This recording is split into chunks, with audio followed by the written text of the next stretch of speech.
ভাজা হয়ে গেছে। এবার কি করব, ভাজাটাকে এবার নামিয়ে তরকারি বসাবো। ঠিক আছে, হতে থাক।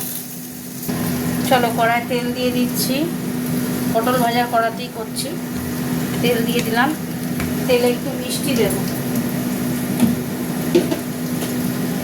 তেলে একটু মিষ্টি দিতে হবে। দিয়ে দিলাম দুটো তেজপাতা আর দুটো শুকনো লঙ্কা দেবো। তেলটা একটু গরম হোক, কালারটা আসবে, নাহলে আসবে না। হতে থাক। তেল গরম হয়ে গেছে, পেঁয়াজ দিয়ে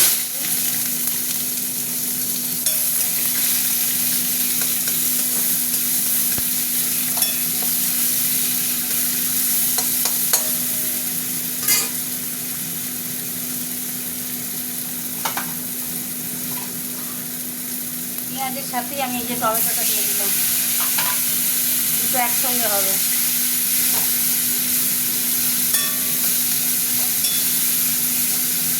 একটু নরম হয়ে গেলে চিংড়ি মাছগুলো দেবো। হতে থাক। এবার চিংড়ি মাছগুলো দিয়ে দিচ্ছি।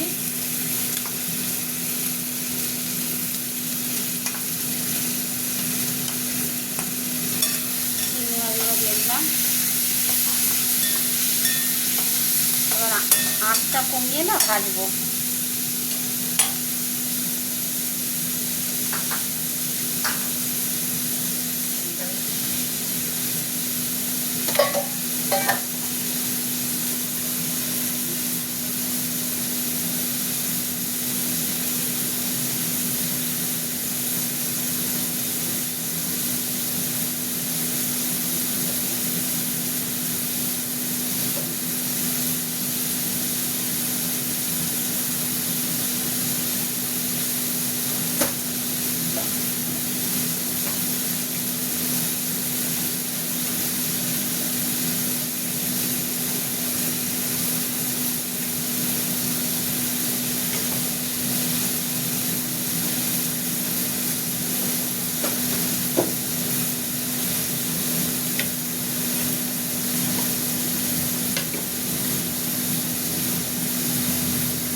দেখো নরম হয়ে গেছে অনেকটা, হতে থাক।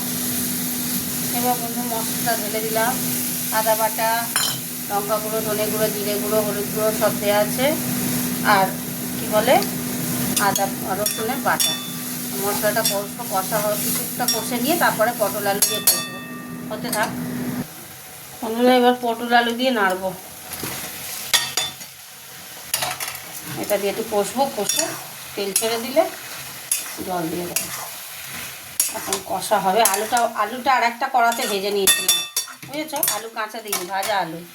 হয়ে গেছে বন্ধুরা। এবার এই দেবো। জল দিয়ে দিলেও লেগে যাচ্ছে, তো কষা হয়ে গেছে।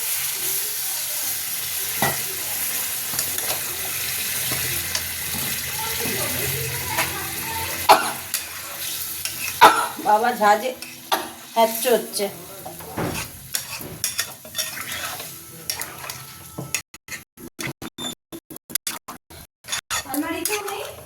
কয়টা দেবো, নুন মিষ্টিটা দেখে নি। না,